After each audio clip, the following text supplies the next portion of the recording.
Black Star Network is here. Hold no punches. I'm real revolutionary right now. Support this man, Black Media. He makes sure that our stories are told. Thank you for being the voice of Black America, Roland. Stay black. I love y'all. All momentum we have now, we have to keep this going. The video looks phenomenal. See, there's a difference between Black Star Network and Black-owned media and something like CNN. You can't be Black-owned media and be scared. It's time to be smart. Bring your eyeballs home. You dig?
Folks, today is Friday, March 15th, 2024. Coming up on Roland Martin Unfiltered, streaming live on the Black Star Network. We've been keeping a close eye on what's happening in Haiti. Tonight, we'll have a first-hand account with someone witnessing what's happening there on the ground, so you can understand really what is going on. Georgia Judge Scott McAfee did not disqualify Fulton County DA Fani Willis from the Trump election case. He gave her an ultimatum. Either she goes or lead prosecutor Nathan Wade. We'll tell you exactly what that decision was. Folks are shocked and stunned after an autistic California teen suffering from a mental crisis gets gunned down by police who were called to help. I'll talk to the director of Disability Justice Initiative from the Center for the American Progress about this tragic case. In 6 Massachusetts 8th grade students are charged with threats to commit a crime after their Snapchat conversation was leaked. Folks, that and more, including winners from the NAACP Image Awards, which will be taking place tomorrow, broadcast tomorrow, but they've been handing the awards out for the past 3 nights. We'll tell you exactly who has won. It's time to bring the funk on Roland Martin Unfiltered on the Black Star Network. Let's go. He's got it. Whatever the miss, he's on it. Whatever it is, he's got the scoop, the fact, the find. And when it breaks, he's right on time and it's rolling. Best believe he's knowing. Putting it down from sports to news to politics. With entertainment just for kicks, he's rolling. It's on go, roll, y'all. It's Roland Martin, rolling with Roland now. He's funky, he's fresh, he's real, the best, you know he's Roland Martin now.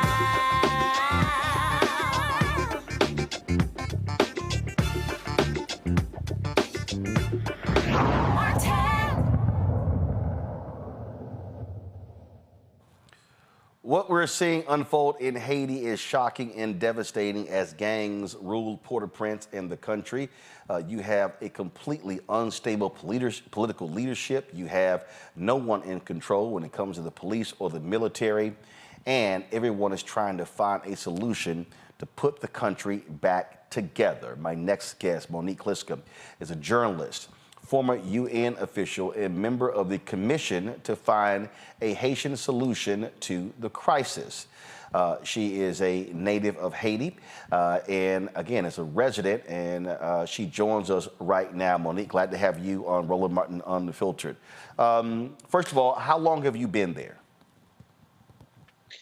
I have been there since early January after spending the holidays with my family in Miami. And how long? I mean, obviously we've seen tumult going on there for quite some time, but really since the assassination of the president, the country has been thrown into turmoil.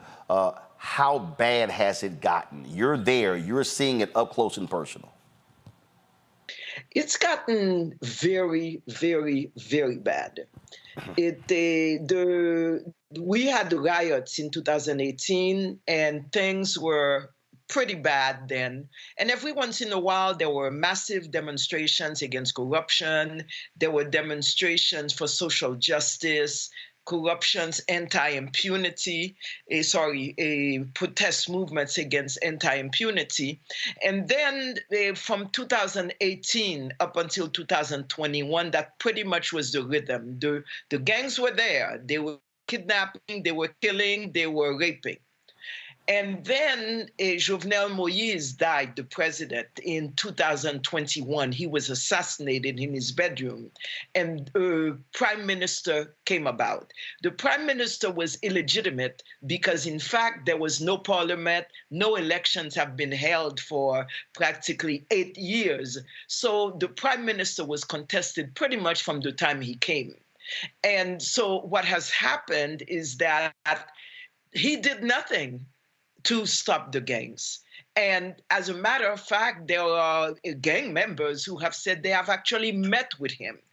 And I think one of the things that has to be understood, and I really want to be very clear about that because it is important, there has been an association of leaders, political leaders working with the gangs since about 2011. This is not a new phenomenon in Haitian history, but it is a significant phenomenon now because in the last 2 weeks, the gangs have basically taken over the whole administration of the country. They have taken over the country. This is what I could say, starting from 2 weeks ago, Thursday. They walked in the streets with their machine guns all over streets. It was not one street. It was not one gang member. There were like 10s on one street, 20 on another street, 10 on another street. And we lived it pretty much as it was going on because TV and radio was doing it live. And then a gang leader had a press conference, really, a gang leader held a press conference and said the gangs had come together and that they were going to basically take over, and they wanted Ariel Henry, the prime minister, who was at the time, I believe, in Puerto Rico or in the United States, not to come back. And in fact, he has not come back. So in essence, the gangs control the country because Haiti is a way that the capital is centralized. It's a nerve center of the country. So they hold the nerve center of the country. The airport has been closed now for 10 days, although other parts of the country are functioning. The northern part is a little calm. The southern part is somewhat calm also. But here, where I am, with about 4 million other Haitians, it is terror that we are living. See, the thing that is hard to fathom is, one, when you have political leaders who are aligned with the gangs, then you've got military or police folks aligned with the gangs. Who the hell do people in Haiti trust?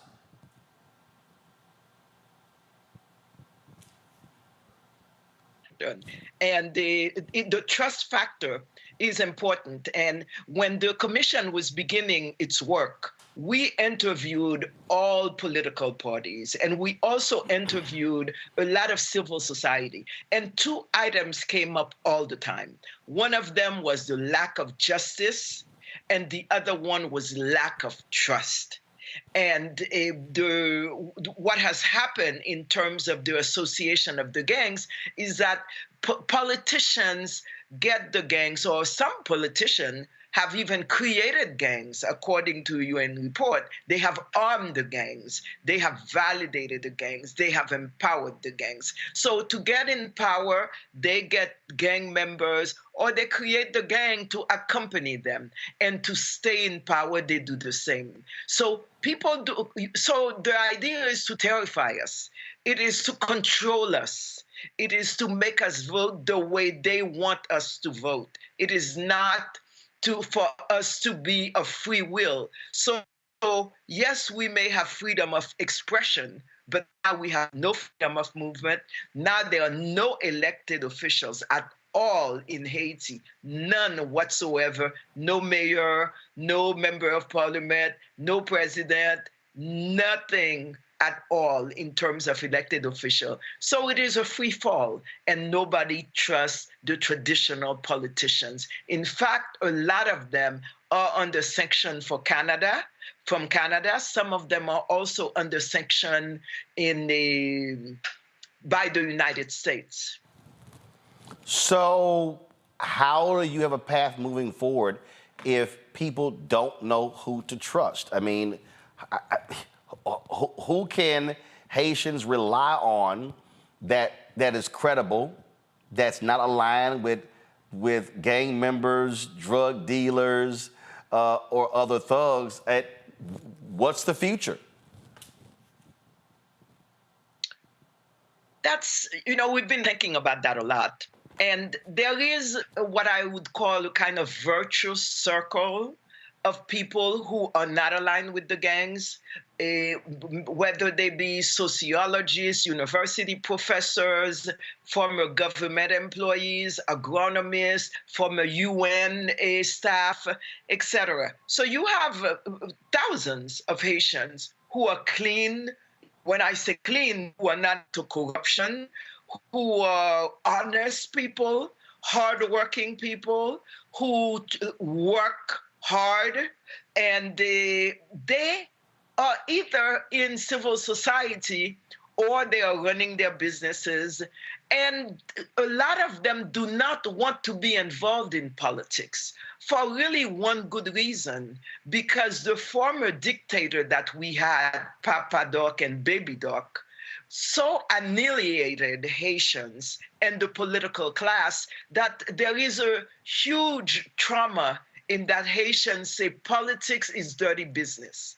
And which is unfortunate, because right now, since 2011, the politicians have proved right that politics is dirty business. But there are people, there are Haitians with strategic minds, there are very intelligent Haitians who have proven themselves here and abroad. For example, in the United States, there are Haitians who can do this. A lot of them, though, do not want to be involved in politics. And that is the major challenge now. It is to get them to say, the Republic needs you now.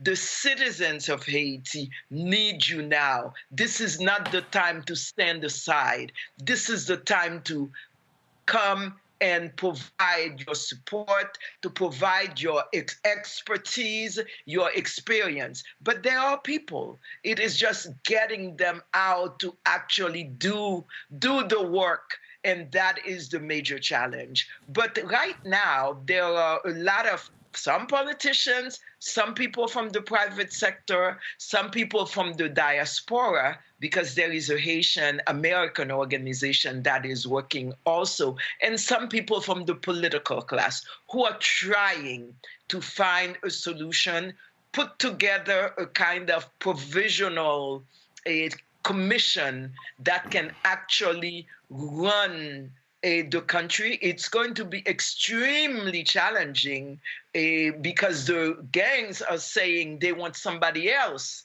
in the presidential offices. So it's going to be extremely challenging, particularly because security is a major, major issue. Plus, there is a humanitarian situation. Because what happens is when the gangs want to spread out and gain more territory, because that's how they came from 10% of Port-au-Prince to now controlling about 80% of the capital city. It is at one time they go and they just overrun different neighborhoods, and people have to grab a bag quickly and leave those areas. And some of these people are in schools, some of these people are in stadiums, some of these people are just out, even though it's raining a lot these days. So their people are, it's about 400,000 people who are in that situation. They call them displaced because they had to leave their homes. And then you have people who are hungry. The UN says there are about 4 million Haitians. That's about 1/3 of the population that is going hungry tonight. And there are thousands of women who have been raped. When I say women, some girls, young, like 11 years old, 12 years old, who have been gang raped, sometimes in front of their families.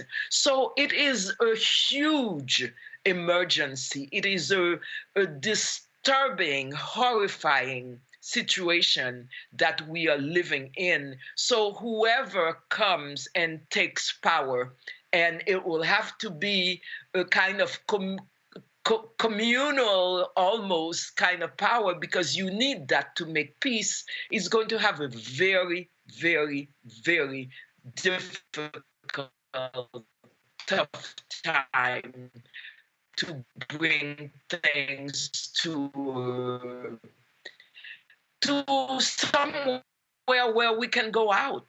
It's horrifying what we're going through. It's horrifying. Monique, and you are trying to leave the country, correct?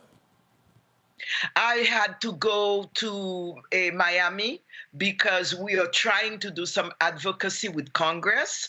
We have meetings with the Institute of the Black World. We're trying to do a rally in Washington. We have a meeting on 21st with the Congress. We're supposed to have appointments with perhaps some officials at State Department, and the airport is closed. I was supposed to leave last Friday. My flight was canceled. I was supposed to leave this Saturday, tomorrow. My flight was canceled, and the worst part of it is when I go to make a new reservation, nothing, because American Airlines is not able to say when the airport might close, when they might be running. So yes, I am here, stranded. Fortunately, I am home. Fortunately, I have a garden. Fortunately, I live in a rural area where there are farms and I can get vegetables and I can get some food. So I am really privileged in that sense, but I am sorry that I will have to miss all of these events that have been planned so that we can do advocacy for Haiti. All right, then. Monique, we certainly appreciate it. Stay safe, and we just hope things turn out for the better for Haitians in the country. Thank you for giving us a voice, and thank you for keeping on giving us a voice. All right, we appreciate it. Thanks a lot. Thank you. Go on to break. We come back. How Fox News is doing all they can to hype up what's happening in Haiti. It's not about them actually giving a damn about Haitians. It's about scaring white America. Wait till I show you what's been going on. You're watching Roland Martin Unfiltered right here on the Black Star Network. Terry and I, we couldn't play in the white clubs in Minnesota. It felt like such a, strength through adversity type moment that I think black people just have to go through. We have to figure it out. Right. We make lemons out of lemonade. But there's a reason we rented a ballroom, did our own show, promoted it, got like 1,500 people to come out. Clubs were sitting empty. They were like, "Where's everybody at?" And I said, "They're down watching the band you wouldn't hire." So it taught us not only that we had the talent of musicians, but we also had to have the talent of entrepreneurship. It wasn't like a seat at the table. It's like, no, let's build the table. That's right. We got to build the table. And, that's right. And that was the thing. And of course, after that, we got all kinds of offers. Of course. Right, to come play in the clubs. But we didn't do it. We said, like, no, we're good. No, we're good. We're good. And that's what put us on a path of national. And of course, when Prince made it, then it was like, okay, we see it can be done.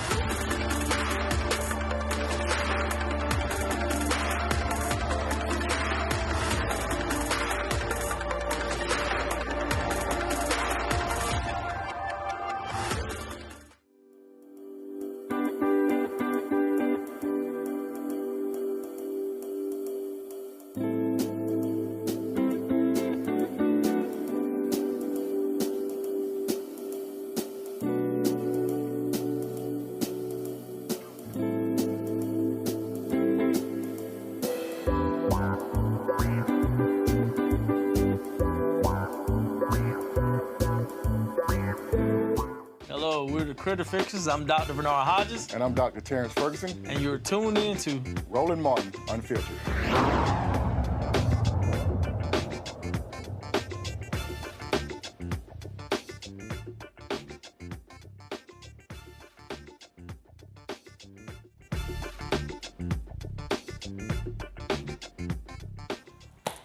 All right, folks, welcome back to Roland Martin Unfiltered. You could always tell when mainstream media actually cares about something based upon what they cover. Well, then once you start looking at that, then what does the coverage look like? So check this out. Go to my iPad. So if you go to Twitter, I want you to type in Twitter. I want you to type in Twitter, Haiti. Okay? And so what you see you see top latest people, photos, videos. So here you got this right-winger, Benny Johnson, who posts this segment on Fox News. The Clintons supposedly sent billions in aid to Haiti through shady foundation. Now the country has descended into utter war. Fox News is asking, where does the $4.4 billion go? Now, we've had other people make the same allegation. Now, we had Jacqueline Charles on the show, Caribbean correspondent, award-winning Caribbean correspondent for the Miami Herald, who said, Roland, I covered this thing extensively. These things did not happen. You still got other people. The people try to come at me and say, oh, you're wrong. These things did happen. Okay, if you think they happened, please, then why don't you actually bring the facts forth as opposed to opinion? But check this out. So you go down here. So now here's the new one right here, okay? So you got this right-winger Colin Rugg. U.S. veteran-led group Project Dynamo is conducting rescue missions to save Americans trapped in Haiti, which has been taken over by violent gangs. The nonprofit estimates that about 500 Americans are trapped. So I want y'all to see what's coming. Then you have here, breaking, an illegal from Haiti has been charged with raping a disabled girl. So then you see what they're doing now, Fox News, a migrant charged with sexually abusing kids at church, one from El Salvador, one from El Salvador, one from Haiti. We told you the other day what's going on. So here you have Florida Governor Ron DeSantis saying Florida agents have interdicted a vessel that had 25 suspected illegal aliens from Haiti. They had firearms, they had drugs. That vessel was interdicted, and those illegal aliens were turned over to the Coast Guard for deportation. Now, we also know that where some of the folks who were involved in the assassination of the president, where they were from different parts. They were killers from Colombia, people from the United States. And so just understand this. So again, go back to my iPad.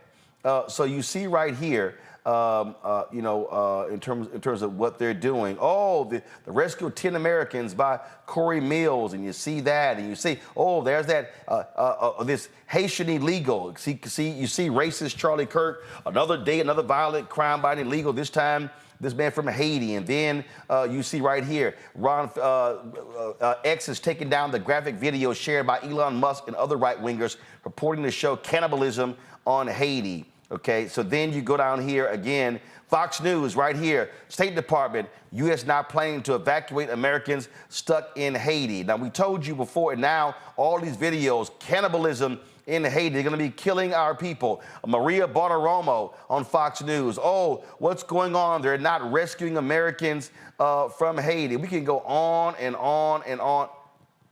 And remember, we showed you the other day how Matt Gaetz, they had a hearing, and he's out here going, oh, they are sitting here trying to, there's going to be a Haitian invasion of the United States. Do y'all actually believe Fox News gives a damn about Haiti? No, they don't. But the whole goal is to scare their white audience. Here they come. Here they come. First it was the Mexicans. Now it's the Haitians. Here they come. Y'all need to understand what's going on. People are not caring about Haiti. They don't actually care about how to fix what's happening in the country. It is about how do we scare white people into thinking, here they come. And again, Matt Gaetz, they're going to be taking over South Florida. Now, they don't mind, follow me here. Matt Gaetz of the world, they don't mind when Venezuelans come here. They don't mind when Cubans come here. But damn them Haitians coming here.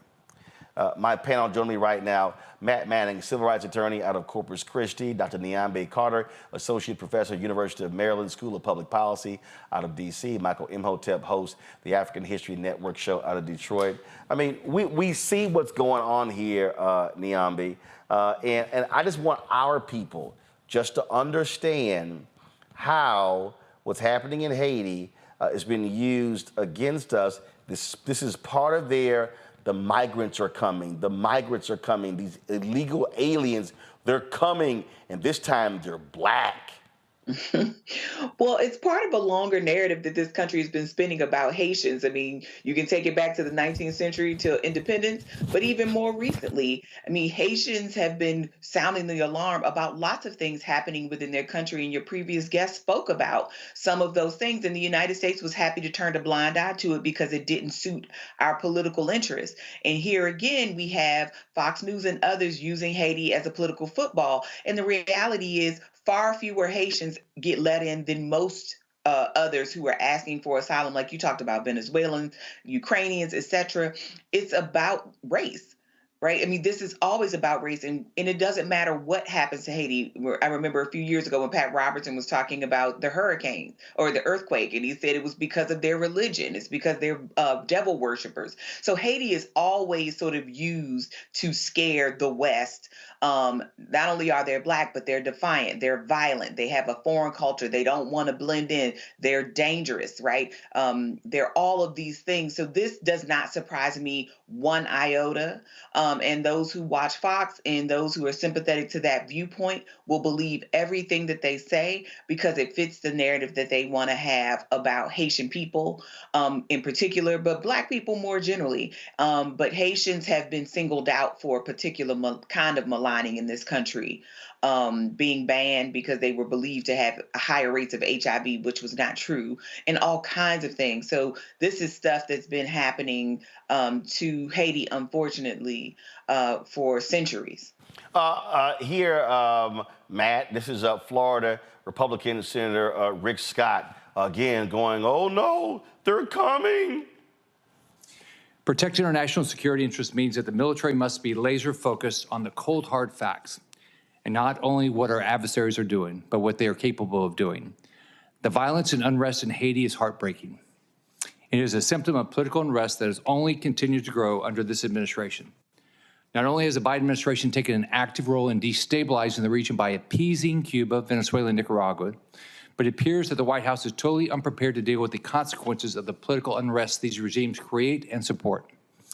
The policy of the United States cannot be that we just let everyone in our country totally unvetted anytime there's trouble around the world. That is what President Biden has done at the border with 8 million people pouring across, and after the Bosch withdrawal from Afghanistan with 90,000 unvetted people coming in. Now, again, Matt, they don't mind those Cubans and Venezuelans because when they get here, guess who they vote for? Republicans. Yeah, that's exactly right.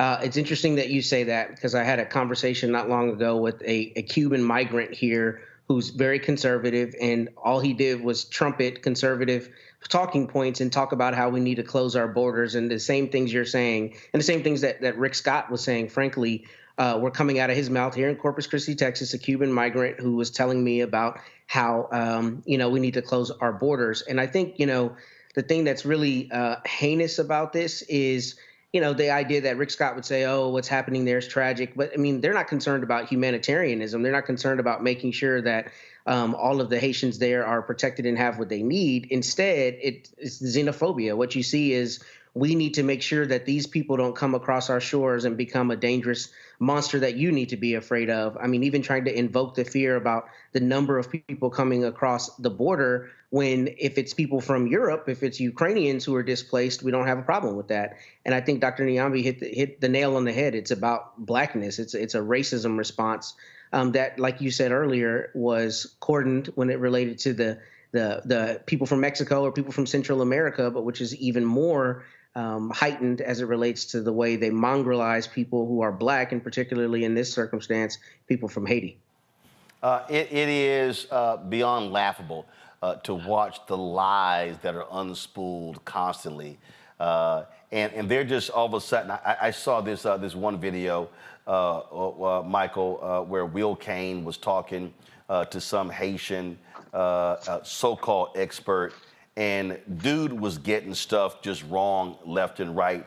And so again, they're just throwing stuff out. Matter of fact, here's the segment. Watch this here. Listen to this here. So Haiti is descending into chaos here. It's another embassy over the last several years, this time under the Biden administration, that has to be evacuated. Good morning, Will. Well, I think this is number 8 now that we've seen evacuated. We saw helicopters last night coming in to take U.S. personnel out. This is an example of a country where we've had a combination of neglect and conceit. Neglect, we haven't had an ambassador there in over 2 years. Conceit, we've been trying to prop up a prime minister who really was never elected and did not have any support from the population. So it's a little predictable what we're seeing here. Yeah, there's this quote. So the former prime minister was assassinated back in 2021, and we put our weight behind this guy. There's this quote that we backed the wrong horse. We rode it into a dead end. Okay, straight up lies. Straight up lies. In fact, the folks at Decoding Fox, this was they tweeted, Will Cain gets basic facts about Haiti wrong. The president of Haiti appointed the prime minister, then the president was assassinated. Cain said the prime minister was assassinated. The expert he had on didn't correct his mistake. So they're just throwing out crap just willy-nilly, no understanding at all, because again, the goal of the right now, and if y'all just look at all the stuff, oh, this gang leader barbecue, they're eating people. They're coming to America next. They're eating people. This is all about how do we demonize people of color to scare white people to vote for Trump. Yeah, Roland, I was looking at some articles. I Googled some articles. I just Googled Fox News, Haiti, to see what came up. And I saw some of the articles you talked about, and one dealing with conservatives blast Biden after Haitian migrant charged with raping teenage girl. Enough is enough. One talking about billions of dollars invested in Haiti since 2010. Earthquake have not improved country. We're still working, etc. What you're looking at is like you said, it's a fear campaign targeting Fox News audience, older white people, most of them without a college education. But this is also, I would argue, another variation of the great replacement theory that we know some Fox News hosts propagated, and a former Fox News host, Tucker Carlson, that white people were being replaced by immigrants, et cetera, and, these people are going to vote for Democrats, et cetera. So you have that taking place here, and then you have now. What's interesting is they're saying, okay, you have all these immigrants coming across the border, et cetera.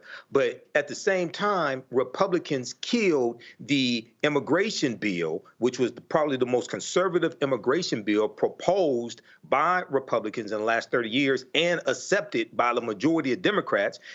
Senator John Langford of Oklahoma led that charge, and it was Donald Trump who killed the bill and told Republicans in both the House and the Senate, especially the House, to kill the bill. So now they're talking about the problem with immigration and these undocumented immigrants coming in, and they're going to have guns and things like this. But you all helped kill the bill. So I'm confused. Which one is it?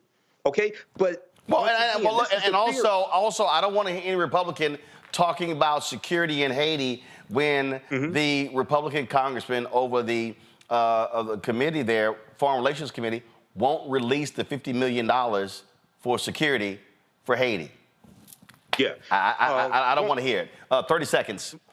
Yeah, won't do that. But, at the same time, I think it's really important to really understand the history of Haiti. And going back to 1914, when U.S. Marines went into the Haitian National Bank and stole $500,000 worth of gold, and then the U.S. was in control of Haiti for about another 19 years up until 1934. So there's a deep history. Yeah, yeah. First of all, you don't get today without understanding that particular history. All right, folks, hold tight 1 second. We come back. The judge renders his decision regarding Fulton County DA Fani Willis. He gives her an ultimatum. She goes, or Nathan Wade goes. He's made his choice. We'll discuss that when we come back right here on Roland Martin Unfiltered on the Black Star Network. Be sure to support us in what we do. Join our Bring the Fuck fan club. Folks who give during the show get a shout out right here. Send your check and money order to P.O. Box 57196, Washington, D.C. 888-200-37-0196. Cash App, $RM Unfiltered. PayPal, R Martin Unfiltered. Venmo is RM Unfiltered. Zelle, Roland@RolandSMartin.com. Roland@RolandMartinUnfiltered.com. Make sure to download the Black Star Network app, Apple phone, Android phone, Apple TV, Android TV, Roku, Amazon Fire TV, Xbox One, Samsung Smart TV. Back in a moment. Next on the Black Table with me, Greg Carr. An hour of living history with Dr. Richard Mariba Kelsey, thinker, builder, author, and one of the most important and impactful elders in the African American community. He reflects on his full and rich life and shares his incomparable wisdom about our past, present, and future. African genius is saying that my uncle was a genius, my brother was a genius, my neighbor was a genius. I think we ought to drill that in ourselves and move ahead rather than believing that I got it. That's next on the Black Table, here on the Black Star Network. On the next Get Wealthy with me, Deborah Owens, America's Wealth Coach, less than 5% of the top executive positions in corporate America are held by women of color. We know it's not because of talent. A recent study says that it's microaggressions, unconscious bias, and limited opportunities being offered to women of color. On our next show, we're going to get incredible advice from Francine Parham, who's recently written a book sharing exactly what you need to do to make it up into the management ranks and get the earnings that you deserve. I made a point to sit down and I made a point to talk to people. And I made a point to be very purposeful and thought-provoking when I spoke to them. That's right here on Get Wealthy, only on Black Star Network.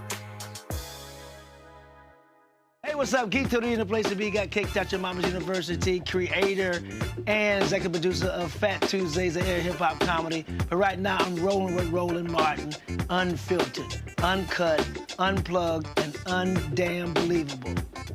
You hear me?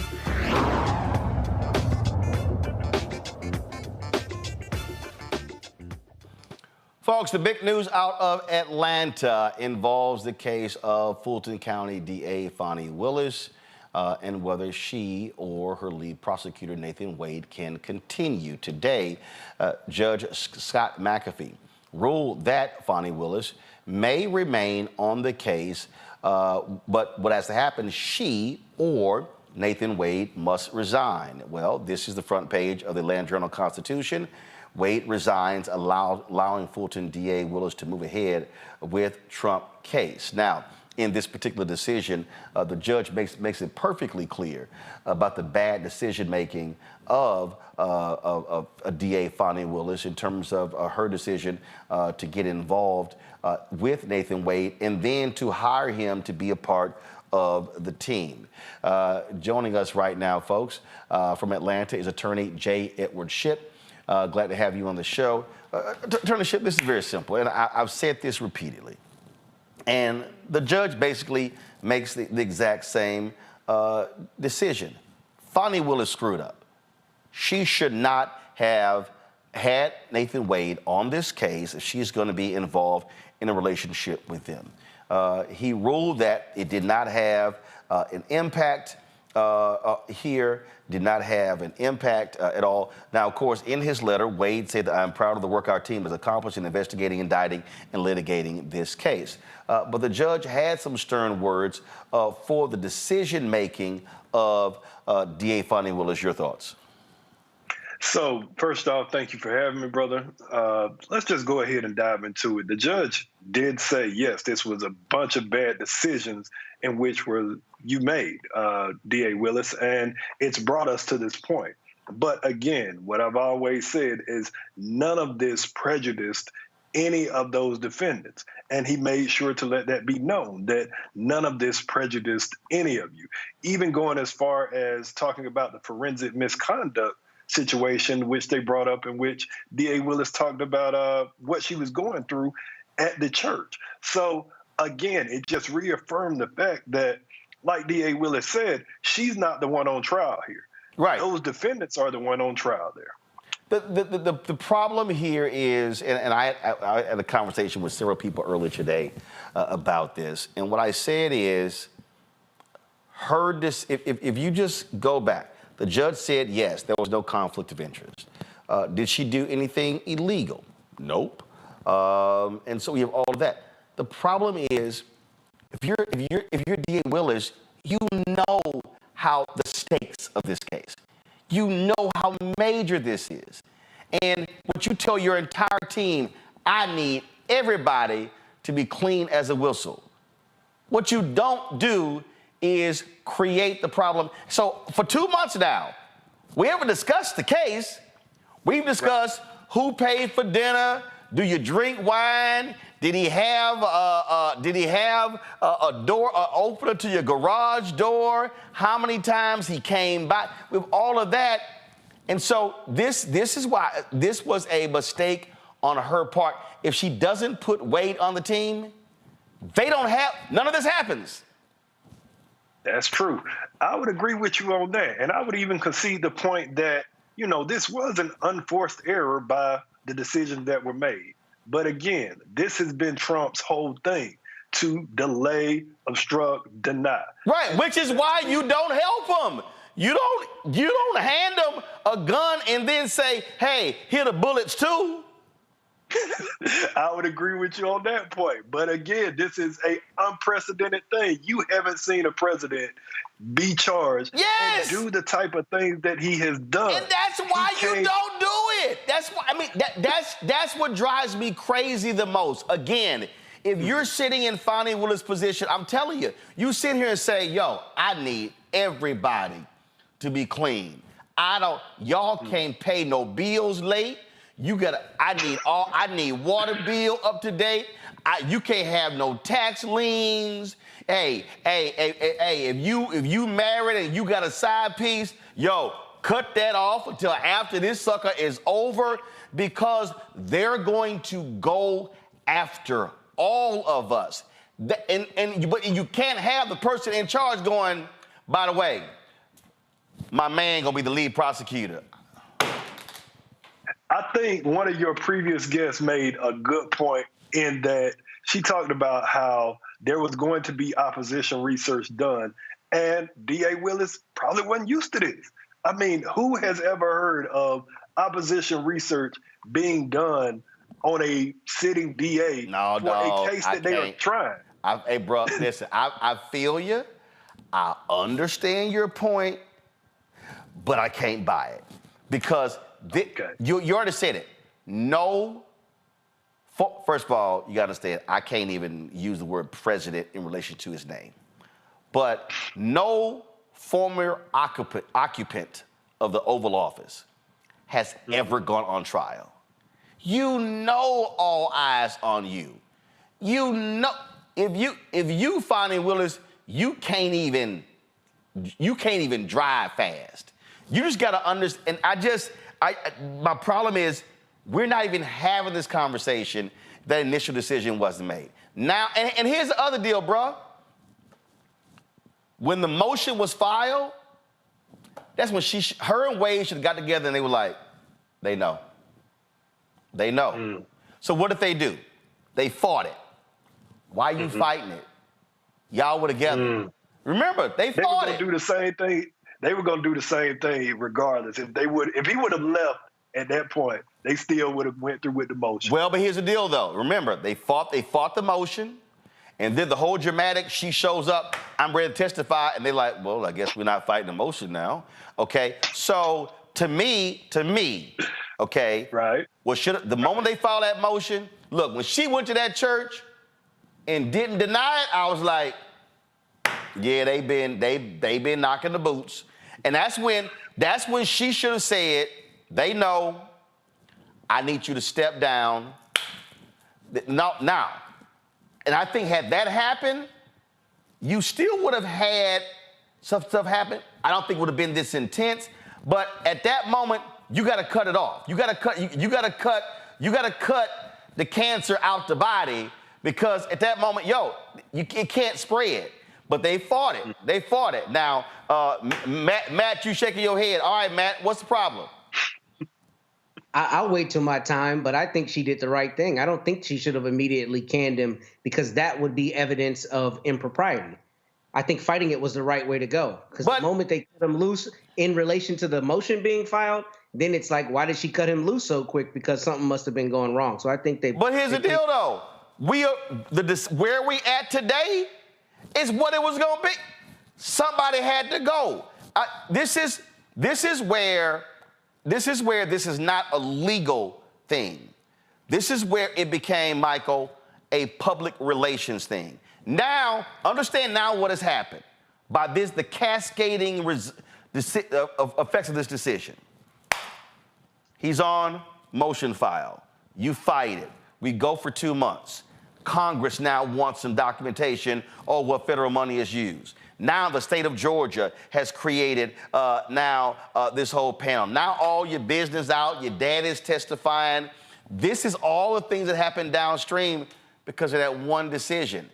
I fundamentally believe when that motion was dropped, that's when you have to go, yeah, I'm not about to sit here and I'm about to keep fighting and he's still going to be on it.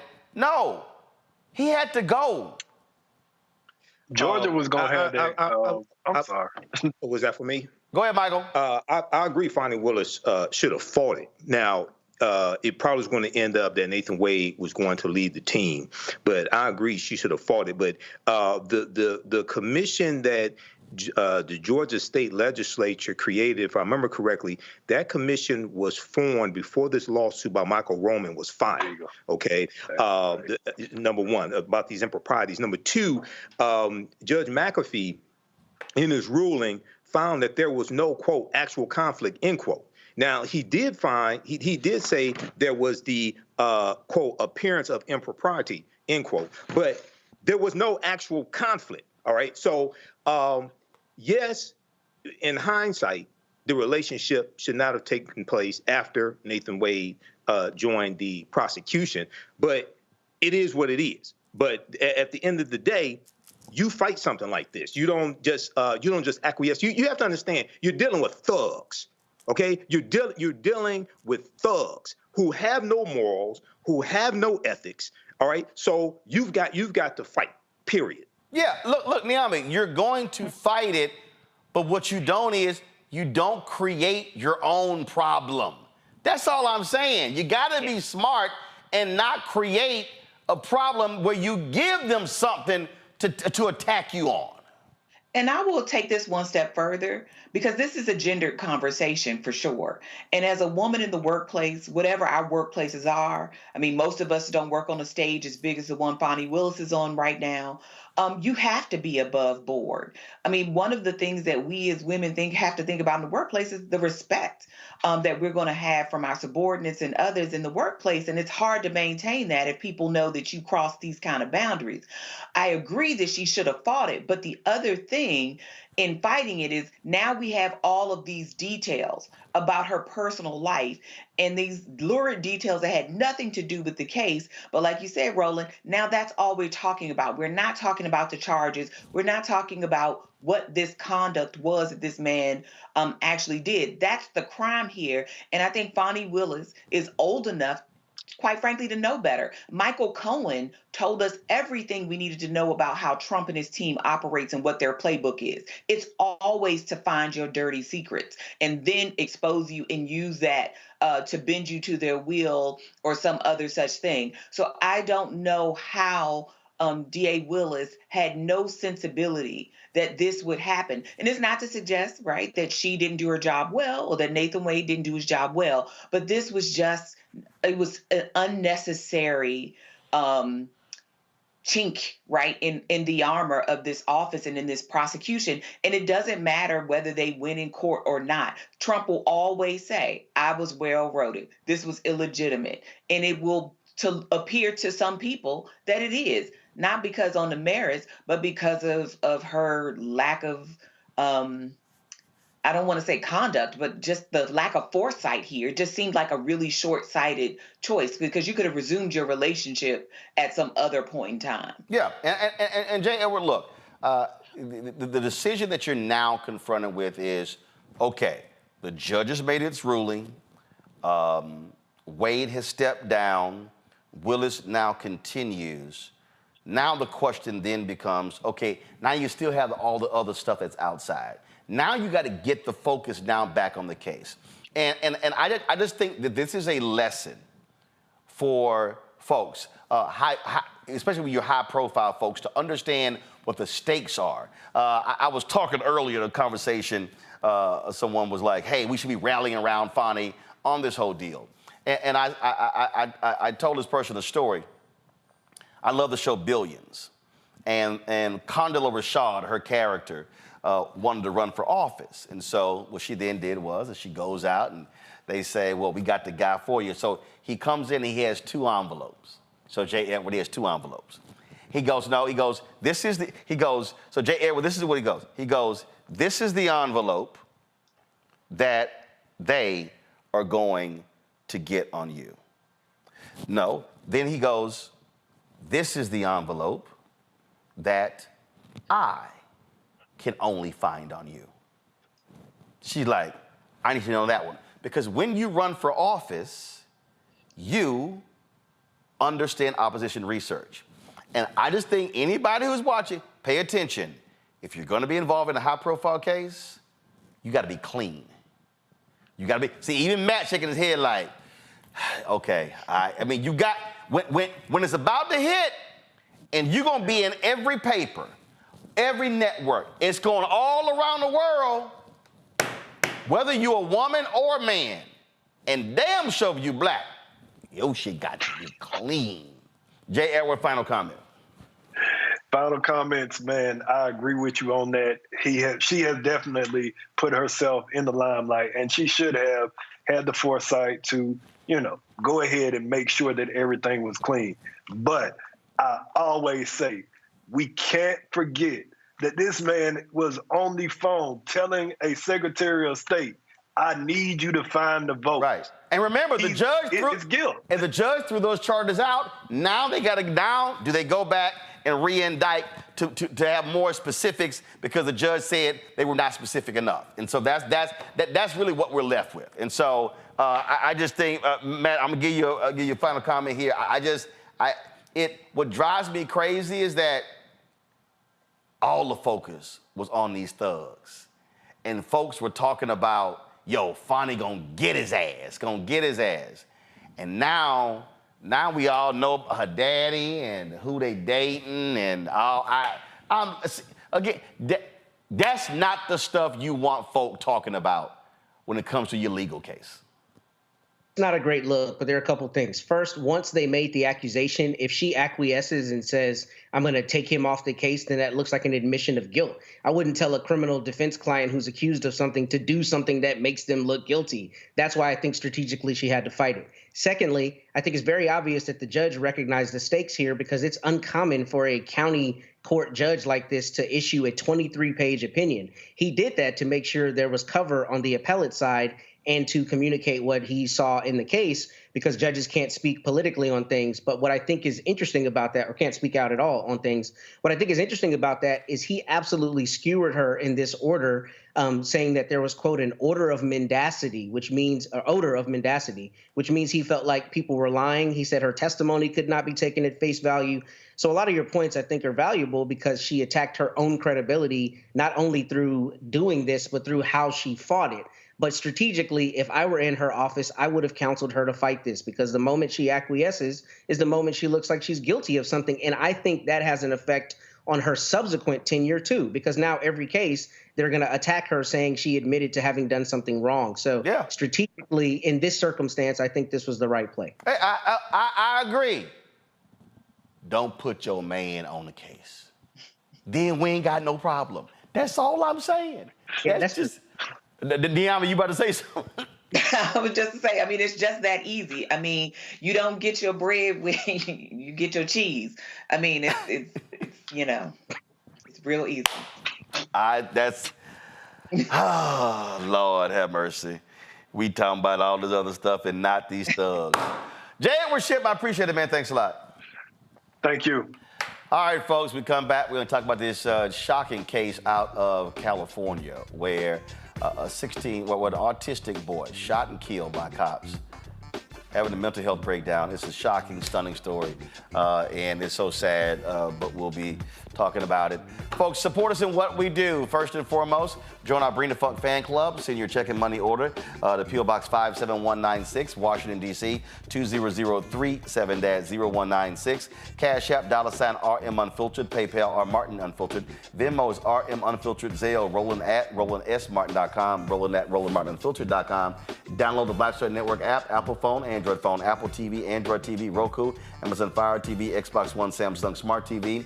You can also watch our 24-hour, 7-day-a-week streaming channel on 4 fast channel platforms. You can go to Amazon Fire, go to Amazon News. You can say, Alexa, play news from the Black Star Network. You can also watch us on Plex TV, Amazon Freevee, Amazon Prime Video.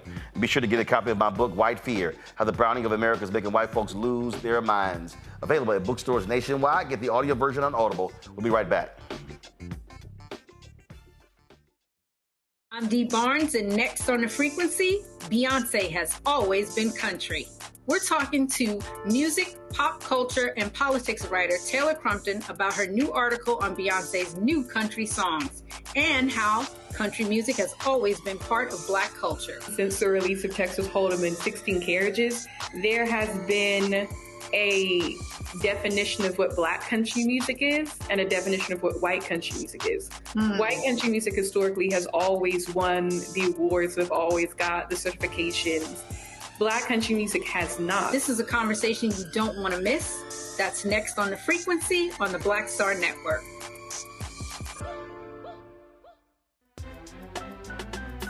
I'm Faraji Muhammad, live from LA. And this is The Culture. The Culture is a two-way conversation. You and me. We talk about the stories, politics, the good, the bad, and the downright ugly. So join our community every day at 3 p.m. Eastern and let your voice be heard. Hey, we're all in this together. So let's talk about it and see what kind of trouble we can get into. It's The Culture, weekdays at 3, only on the Black Star Network. Hi, I'm Dr. Jackie Hood Martin, and I have a question for you. Ever feel as if your life is teetering and the weight and pressure of the world is consistently on your shoulders? Well, let me tell you, living a balanced life isn't easy. Join me each Tuesday on Black Star Network for A Balanced Life with Dr. Jackie.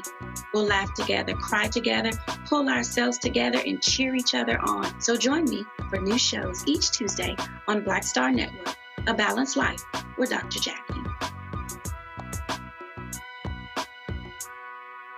This is Reggie Rock Byford. You're watching Roland Martin, unfiltered, uncut, unplugged, and undamn believable. You hear me?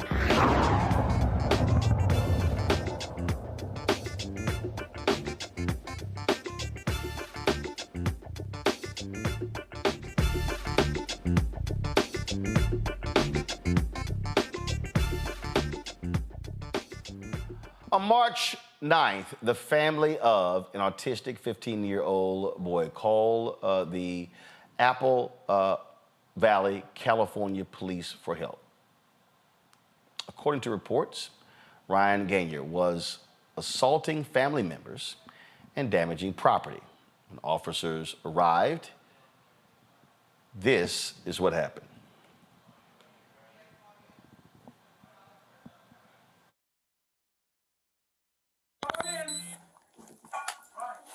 Where's he at? Hey, get back! Get back, you're gonna get shot!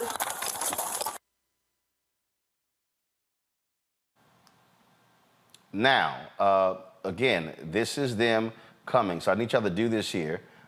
When he steps out, I need y'all to freeze the video right there so people can actually see what happens. So you see the doors open, freeze right there.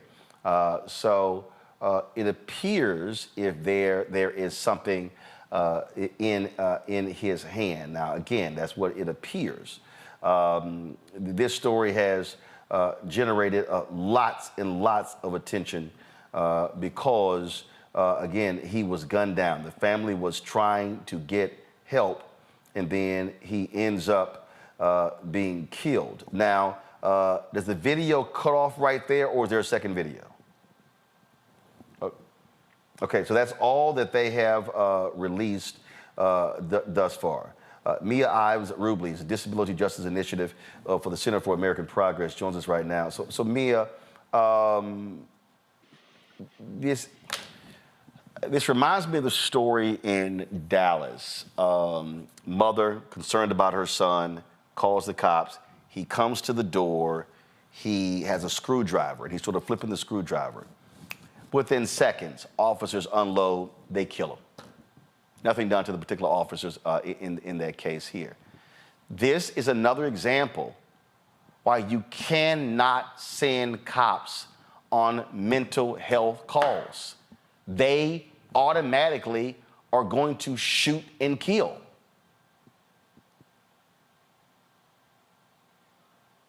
Mia, I think you're on mute. I think you're on mute.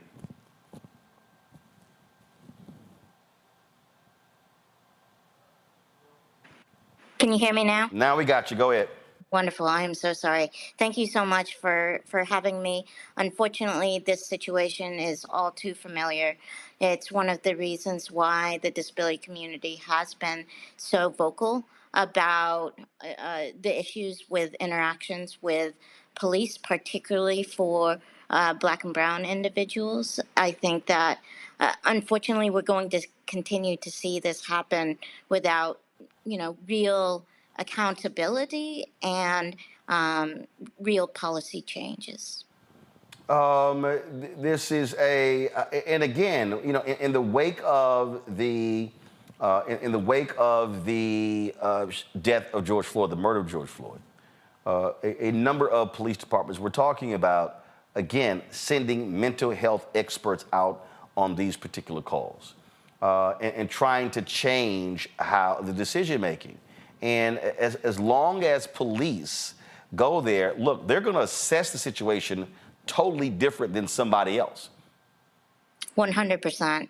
I was trained as a clinical social worker and understand what goes on in a lot of these cases, having worked with individuals with mental health disabilities for over 6 years as a counselor. And so, I think that we have a real problem that stems historically. I think that we have significantly underfunded programs that could actually help individuals with mental health disabilities.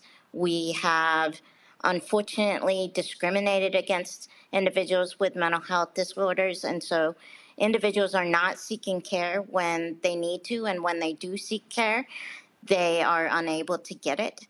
They're unable to access it. For years, we saw a continual decrease in funding until the CARES Act came about, and that was due to the pandemic. And during the CARES Act, we saw an increase in funding for mental health treatment. We also saw the Biden administration increase funding for mental health. But unfortunately, a lot of our focus has been in crisis care management, which only deals with when sort of that interaction, that deadly interaction occurs between individuals with disabilities and police. Where we really need to be spending money is actually before this crisis occurs. And unfortunately, we're still seeing significant issues of people being able to access care. We've seen a lot of discrimination and a lot of making fun of people with mental health disorders, a lot of criminalization of it. And so people don't feel comfortable trying to seek mental health care. The thing here, Niambi, first of all, a San Bernardino sheriff's deputy is the one who shot Ryan Gaynor. And it was at the family's home again in Apple Valley, California. Now, here's what's interesting. So the sheriff's department, they have not released a full body cam video. Now, this is a story I'm pulling up from The Guardian. During the roughly 5-minute call, the woman said the other relatives were trying to keep their distance from him. At one point, she said, "He's talking to my dad right now. He said he's going to run away," and then he came back to the house. She also said he had a piece of glass. Now, if you look in the video the officer comes up And the officer actually does something that we often talked about they should. When he sees the young man, the officer actually retreats. He actually retreats. And so the story here, hold on, don't play it yet. The story here says the deputy appeared to be walking backward, then running away from the boy, pointing his gun at him. The other clip captured that same moment from another deputy who was arriving and standing at a distance. Gaynor appeared to be holding a tool. It was a gardening tool over his head, but it's unclear what he was doing as he was shot. So if you play the video here, and we say this all the time, because I think about the young man Powell in St. Louis. Same thing. Cops arrive on the scene literally within 13 seconds of the door open. Look, he's dead because I think he hit a person with a butter knife. So roll a video here. So the sheriff's deputy, roll a video. Turn audio up, please. Where's he at? Hey, get back! Get back! You're getting shot! Okay, right here. So all of a sudden, so here's what we don't know, because they haven't released the information, Yami. We don't know which officer shot him. They haven't released how many bullets were fired, where he was shot. The family says they believe he was shot 3 times. So you see the officer actually retreating when normally they're firing right there. Mm-hmm. Yeah, I mean, I don't know if this is, I don't know if that's a redeeming thing. And certainly you said it is rare, because usually officers stand their ground and they just shoot.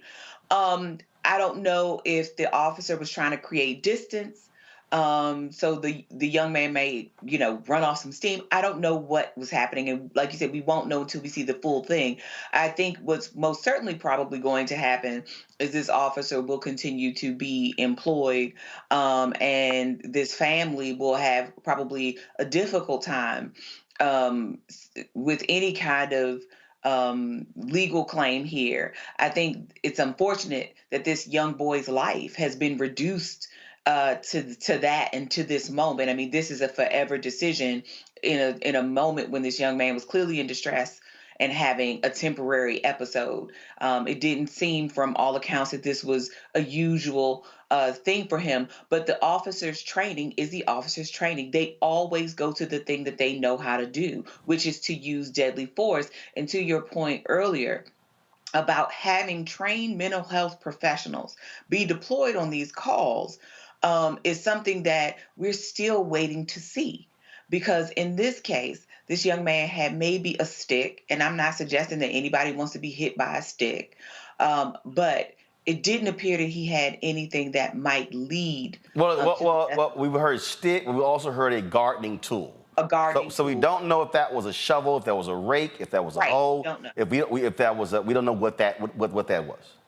Right, and certainly it would hurt, and it could kill somebody. But I don't think officers are trained to make those kinds of assessments. No, I mean, something in their hand, they're coming at you.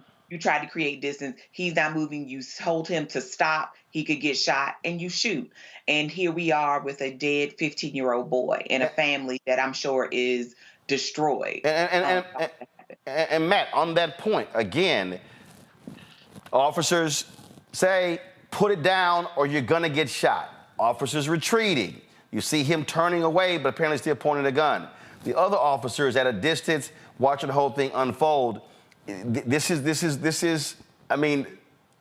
problem that we face. And again, this is the umpteenth story that we've done where a family has called the cops because of a mental episode of a family member, and the family member ends up dead. Yeah, this case scares me. I have close family members who have autism, and what scares me about this is that in a circumstance like this, the police don't have enough time to figure out the extent of a potential threat. However, to be a credible lawyer, I have to tell you this is much different than a lot of the other cases that we cover, because in this circumstance, people with weapons very quickly can close distance. What I suspect happened here, which I haven't seen confirmed yet, but that the autopsy would show, is that the officer who was not the one being approached the closest with the weapon is probably the one who shot, and they'll say it's defensive third person. And frankly, I think they would likely be legally responsible, or rather legally absolved, it's a very tough circumstance. But, there's a bigger analysis than just an officer shot.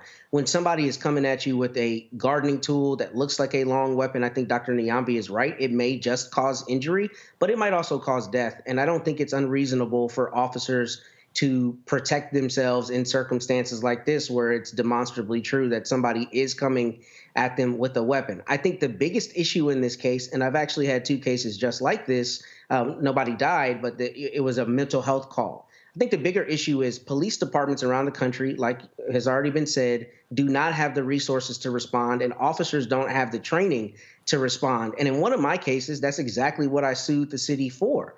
I said that that when people have mental health crises, if you send officers, you're basically heightening the possibility that someone's going to get hurt because the officers don't have the requisite training. And that is the deprivation of rights to me in this circumstance, particularly if the dispatcher had any reason to believe that this young man was suffering from a mental health episode.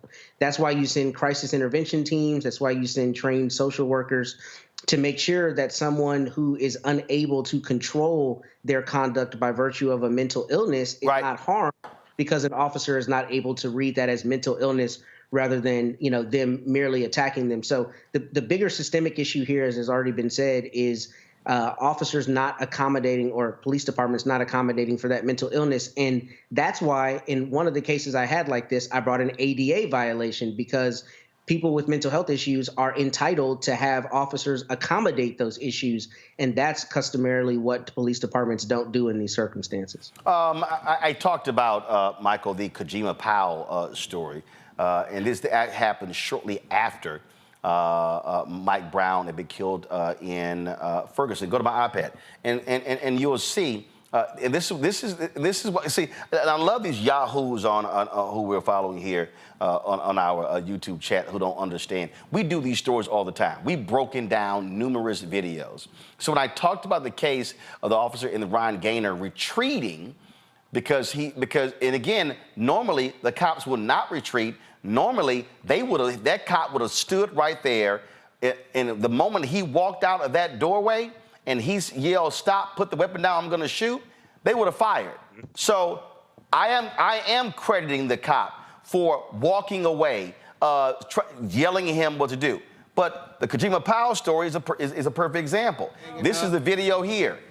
You see right here. This is the moment just before he comes on, and literally they step out of the cars. They're not behind the door. He's got some butter knife or some kind of steak knife in his hand. Now this is the BBC video. They didn't show it, but literally he makes a lunging moment. He wasn't actually up on the cop. Right. The law says they can use deadly force. I criticized this because the officers could have waited behind the vehicle, behind the doors, creating some distance. When the call was made, they talked about it was a mental issue, and just like in this case right here. So I now wonder, okay, what information was passed on from the 911 dispatcher to the cops on the scene? Did they say, oh, domestic situation, young man attacking family members, or were they told that, hey, autistic kid having a mental breakdown, any of that? And this is the part of the problem here when you are not passing that information down. So a cop, if they don't have that, they get onto the scene, they are assessing danger immediately, and they are trained to eliminate the danger and then figure out what happened. That's just a fact. Yeah, a few things here, and I'm looking at the article from VVNG.com. Number one, now with this particular sheriff's department, I don't know if they have mental health professionals that are dispatched. I know here in the city of Detroit, we do have that, and we also in the city of Detroit have police officers who are trained to deal with mental health issues, okay? Number one. Number two, in looking at the information that the sheriff's department released, a news release about the information given to the dispatcher, they were told that the 15-year-old was actively assaulting family members and damaging property at the residence. Number 3, according to this article, he had an approximately 5-foot-long garden tool with a sharp bladed end. So, yes, it can do damage to the police officer. Yes, I think the police officer was correct in retreating, giving commands. This didn't seem like a situation from what we've seen so far where he was quick on the trigger, quick to shoot. And the 15-year-old, unfortunately, was coming towards him. Okay, so we should get all of the footage. We should get more details. But this looks a lot different than some other ones that we have seen and talked about here on this show, where it looked like an execution. This looked different than that. Mia, I talked about the case out of Dallas, Jason Harrison, same thing. And again, for all the people who are watching, listening, understand, we have done a lot of these stories, and we've seen a lot of this video. This here was the Harrison video, and it gives you an understanding of how cops operate differently. The cops come to the door. Come on, guys. Come on. Cops come to the door, and his mother calls, hey, son's operating erratic. Pull the volume up. What's going on? They open the door. Mother says, I can't control him. Who's that? Chopping up people in the sun. Bipolar schizo. What's going on? You drop that for me. Drop that for me, guy. No. Jay! Drop it! Jay! Drop it! Jay!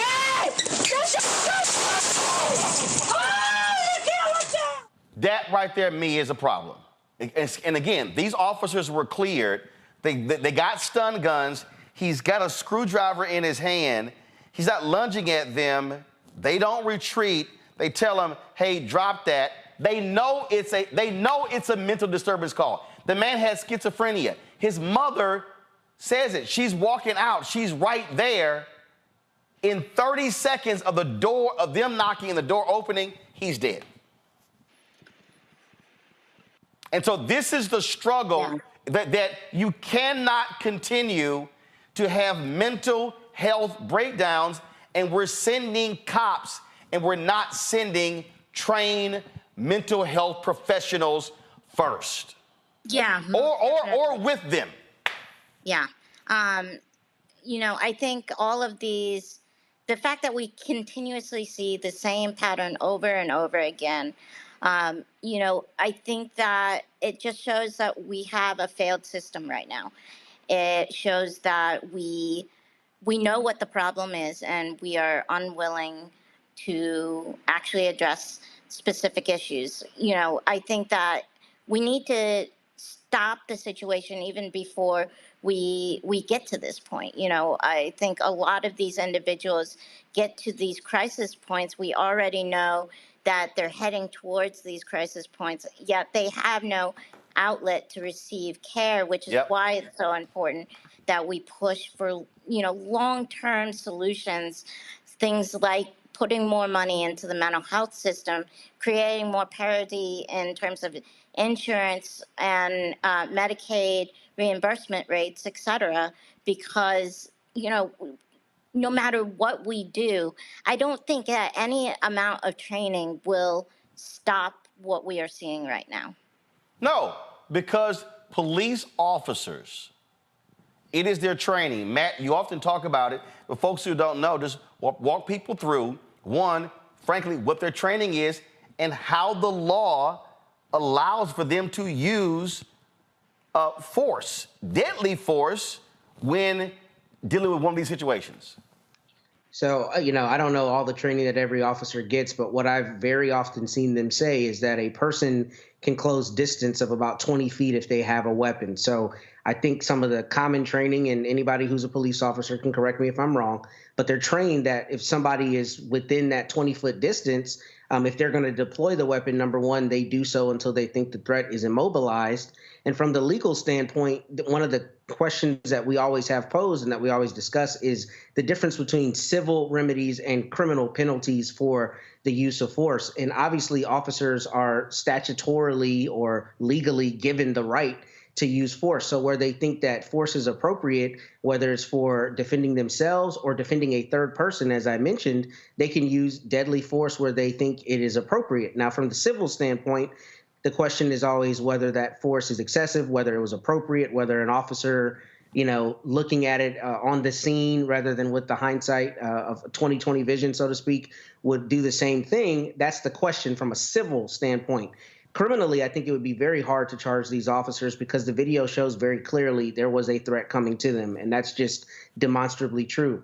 The civil question of whether the police department should have had an appropriate response that, responded to the mental health crisis is a different question. And that's where I think the due process of law issue comes up for the family. But in the relation of force and excessive force, I think this is going to be a difficult lawsuit. I cannot imagine there will be a criminal prosecution because the video very clearly shows that when they got there, they were approached by someone with a weapon that could do serious damage. And just frankly, their training says shoot till you immobilize the threat. Yep, folks, this is from August 2023, a story from the Associated Press. Many big cities now answer mental health crisis calls with civilian teams, not police.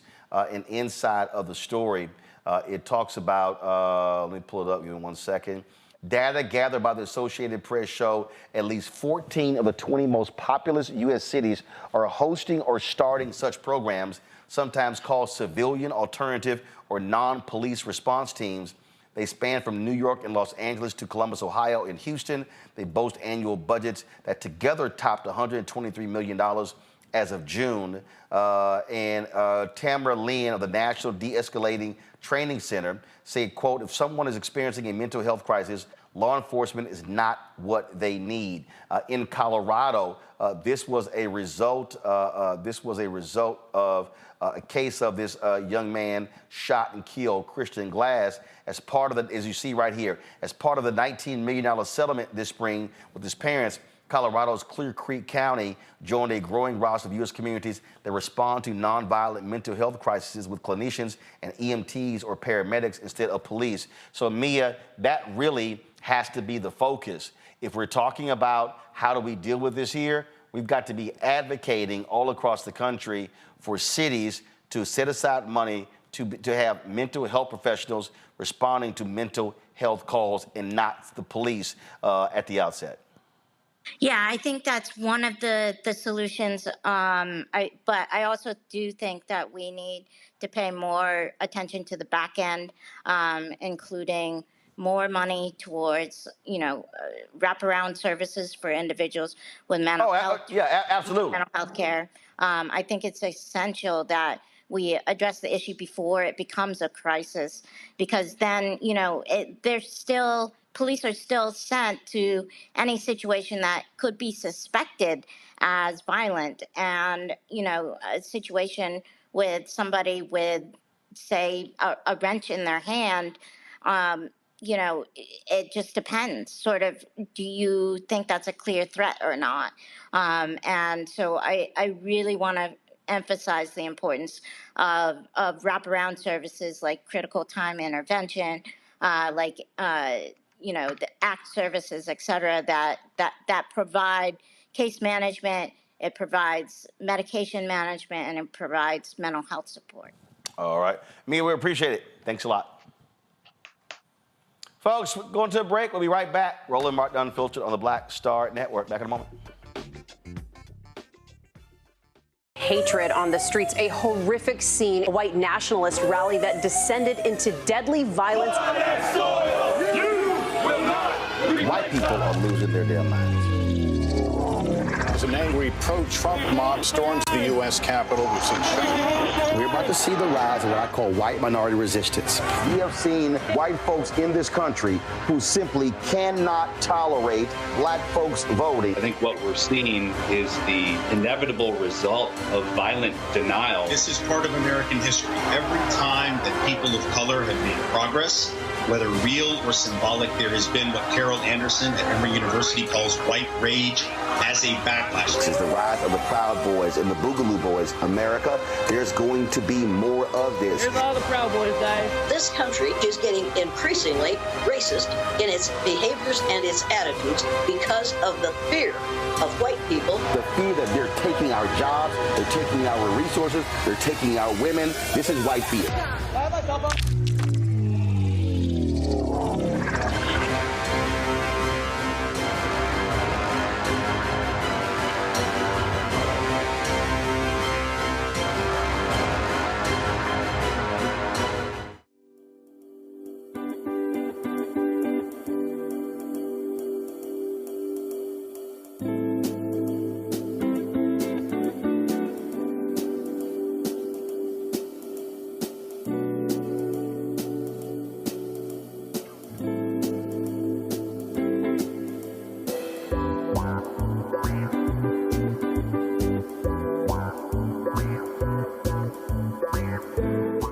What's up? It's Sammy Roman. Hey, it's John Murray, the executive producer of the new Sherry Shepherd Talk Show. It's me, Sherry Shepherd, and you know what you're watching, Roland Martin Unfiltered.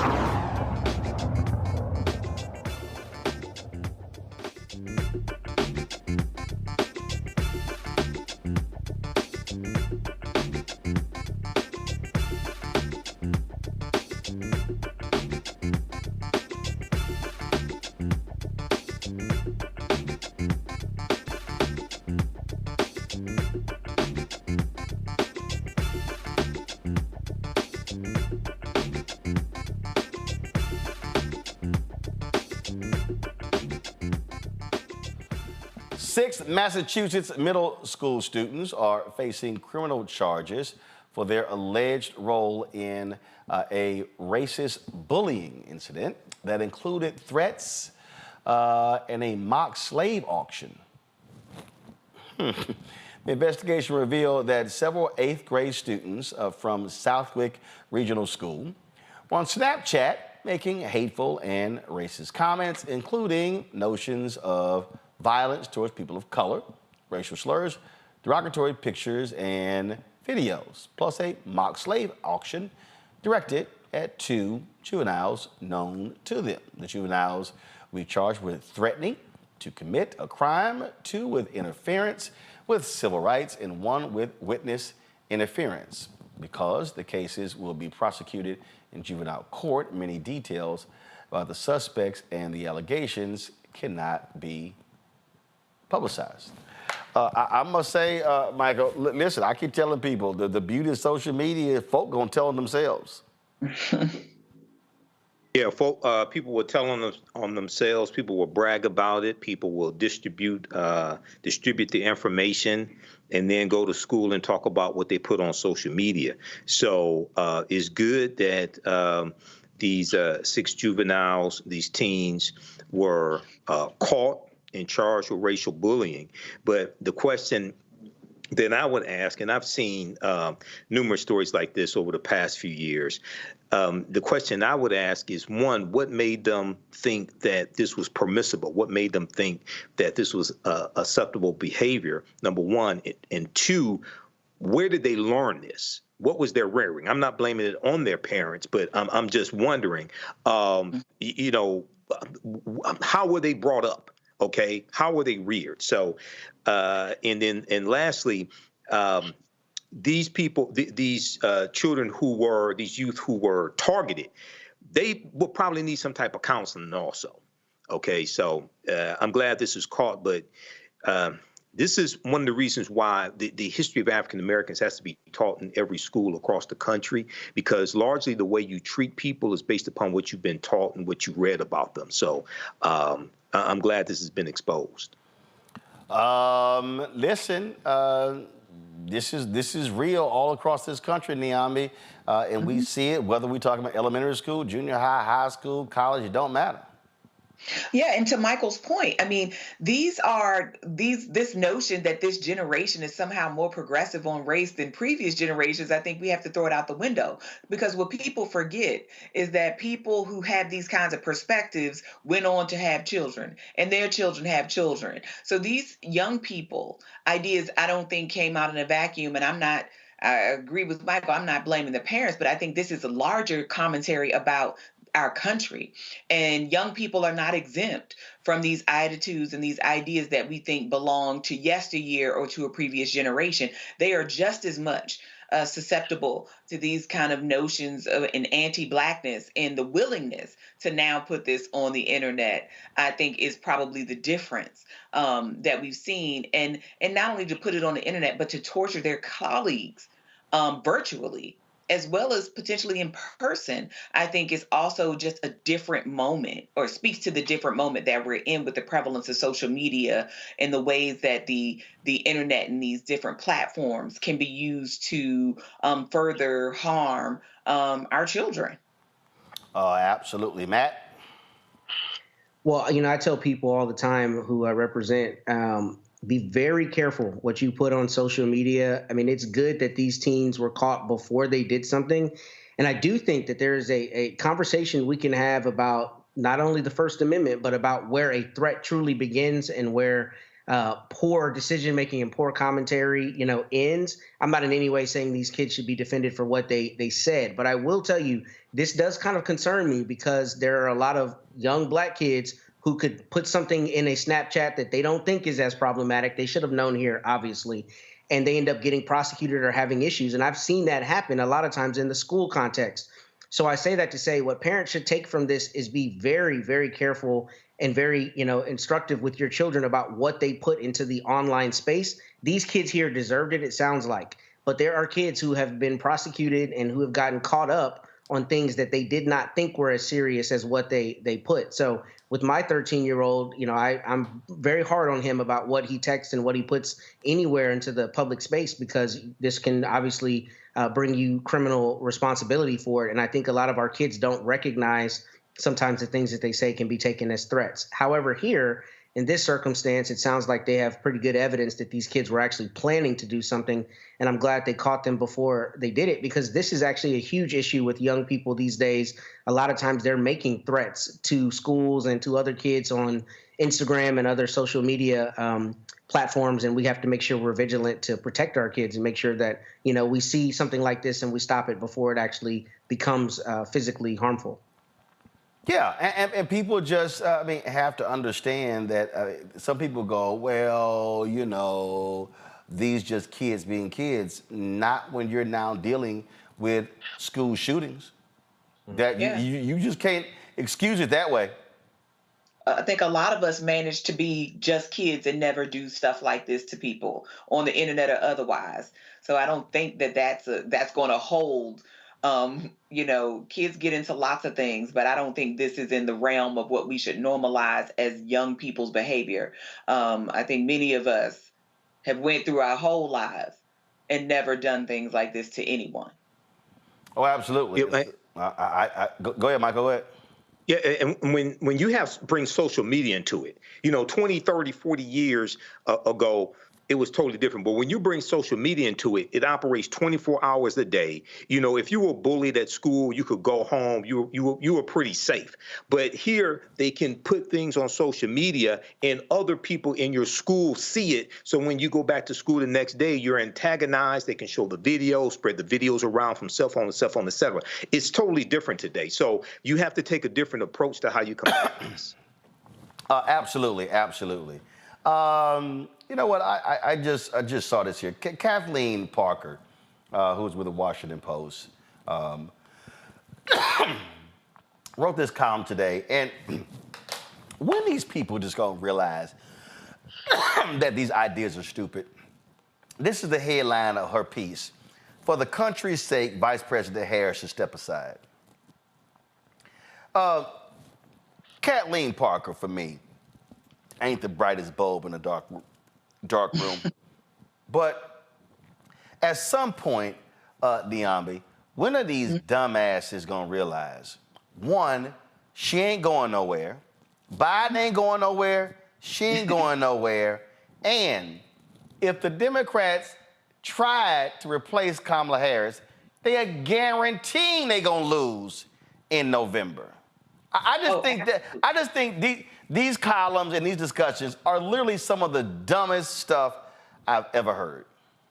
Well, listen, I just think it's just so cavalier how people feel like they can just tell a Black woman what she ought to do, that she should not aspire to be anything, she shouldn't have ambition, she should step aside. Because certainly the same thing was said to her when they were running the first time, that she shouldn't be the pick, that she should, go to be a Supreme Court justice, do something else, don't do this. And so I think this is just the latest in a litany of efforts to try to tell this woman, this Black woman, what she ought to be doing. And listen, these people might as well just kick rocks with open-toed shoes, because she's not doing any of the above. And I think, as you said, Roland, what would this mean for the Democratic Party when you talk about Black women and their voter turnout? Even the ones who might not be wild about Kamala Harris would definitely read this in all the negative light, and they would get all the smoke come November from Black women in particular for trying this move. This is ridiculous. And this is what I just really crack up here, Michael and Matt. Go to my iPad. This is what she actually puts in the lead. The Democratic Party's indulgence of identity politics has proved successful in building a diverse organization, but its strategy of courting and pandering to minority voters is the road to ruin. So she goes, in 2020, Joe Biden's promise to tap a woman as his vice president, along with Representative James E. Clyburn's election-altering endorsement in South Carolina, paved Biden's way to 1600 Pennsylvania Avenue. His history-making selection of the telegenic Kamala D. Harris might prove to be his downfall in 2024, and he has enough fall downs to make voters worry. Harris's resume was impressive. A former California Attorney General, blah, blah, blah, blah, blah, blah, blah, blah, blah, blah, blah, blah, blah, blah. But her evolving beliefs undercut that appeal, blah, blah, blah, blah, blah, blah, blah, blah, blah, blah, blah, blah. Here's what I find to be real funny, Michael. They put identity politics in the cover. I'm sorry, raise your hand if you were around for the 2008 presidential election. Mm-hmm. Do y'all recall how many people said Obama needed to pick a white guy? Does everybody remember when they said Obama needed to pick a white man who could talk to white folks in the Rust Belt? Do y'all remember when they said Obama should pick a white man with foreign policy experience because he didn't have any? And he picked Joe Biden. See, I love it when white people like Kathleen Parker act like identity politics ain't never happened with white people. It happens all the time. Whiteness is an identity, and whiteness has always been in identity politics. Yeah, yes, it has, Roland. Roland, this goes back to the conversation we had back on Friday, February 23rd, when you interviewed Jennifer Rubin about her op-ed in the Washington Post dealing with Kamala Harris being an asset, undervalued or underused asset to President Biden. And we talked about the accomplishments of Vice President Kamala Harris, whether it's the having a record number of tie-breaking votes, presiding over the Senate, whether it's getting the $1.9 trillion American Rescue Plan passed, because if it had not been for her tie-breaking vote in the Senate, it would not have passed, or her tie-breaking vote when it came to passing the Inflation Reduction Act that no Republicans in the Senate voted for, or presiding over the first ever Office of Gun Violence Reduction, et cetera. So we talked about in that segment how people fear her becoming president in 2028. People fear that. They see her as a threat. So they're writing all these hit pieces on her, and these hit pieces, these BS hit pieces, continue. So, I'm not that I've probably read stuff by Kathleen Parker in the past because I read the Washington Post every day. But you're going to continue to have these unqualified white people putting this nonsense out against Vice President Kamala Harris. So we need to fight back and vote for Biden-Harris in 2024, crush the MAGA Republicans, crush Donald Trump, and continue to fight for policies that are good for African Americans, and policies that are good for African Americans are good for America in general. And this is the thing that I crack up here, Matt.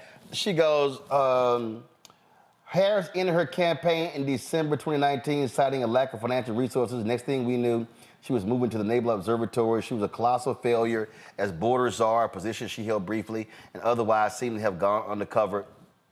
Kathleen, are you that dumb? Are you that dumb? She writes, whatever the reasons, it is seen that Harris's role was to be quiet, lest she embarrass her boss with her sometimes inane, rambling remarks and a laugh that erupts from nowhere about nothing obvious to others. I do, however, relish the thought of her face-to-face with Vladimir Putin and suddenly cackling at a linchpin moment during nuclear arms discussions. Now, so let me go ahead and unpack this. First of all, this is an insulting and revolting column from a rather unremarkable white woman. Yep.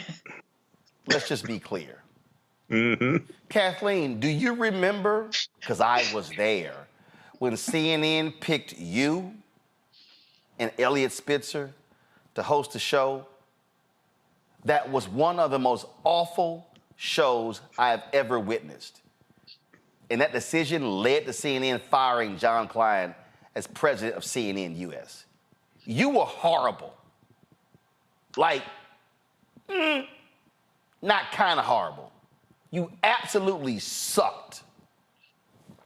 2, you have to suck as a columnist, because for you to suggest that she's been quiet is interesting, because she was literally just overseas meeting with foreign leaders. She's traveled the world, has been engaged in public policy. See, this is what happens, Matt, and this is how mainstream media works. So what they do is they establish a narrative, and it's, oh, she's awful. She's been doing nothing. She's been quiet. I've even heard some black people with media platforms parrot this, oh, they've been hiding her. Well, damn, if they've been hiding her, they've been doing an awful job of hiding her. And second, here's the other deal. Don't nobody pay attention to the vice president. Obama never put Biden out as much as he does Harris. This is the crap that you keep seeing, because it is all about how do we keep tearing her down and to what Michael said, continue to reinforce the narrative that she's awful. And so what do you see right here? She writes in here, every honest person knows he's not in top form. A recent New York Times poll found that 73% of registered voters believe Biden is too old, and blah, blah, blah, blah, blah. And then she goes, at the start of Biden's term, I was pulling for Harris to do well. She had pizzazz and a reputation for being a tough prosecutor. She had moxie and swagger, and she leaned centrist. There was reason for hope, blah, blah, blah, blah, blah, and all this sort of nonsense. Her performance as second in command has been disappointing, to say the least. Americans have taken note. No, Kathleen. They've taken note because people like you keep writing the bullshit lies, and it creates the narrative that she's been missing in action and she's horrible when, again, let's see. Biden under Obama. First of all, what the hell did Mike Pence do under Trump? What the hell? Okay, Cheney, we know the kind of power he had because Bush was portrayed as being stupid. What the hell? Do anybody remember? Really, the only thing that I can remember that Al Gore did as Clinton's vice president was go on David Letterman's show and bust an ashtray to show how government was running inefficiently. Let's see here. I have no idea what the hell Dan Quayle did. I do not remember what the hell George H.W. Bush did in 8 years under Reagan. Anybody can remember? Okay. Who the hell was Carter's vice president? Oh, damn, that's right. That was Mondale. Let's go before that. Who the hell was Nixon's vice president? Ford. Spiro T. Agnew. Well, we know he resigned Ford, because he Spiro got T. Agnew, he got indicted. Okay, go before that. Who's LBJ's vice president? Oh. Was it Humphrey? Yeah, I think it was. Yeah, I think it was gonna kill Humphrey. me. Yeah. What? Can anybody cite for me the accomplishments of Hubert Humphrey as vice president? Before that, here you had LBJ, who was a Senate majority leader, and JFK didn't call upon him at all. Okay, before that, who the hell was Eisenhower's vice president? Nixon. Mm-hmm. What did he do? Can't remember.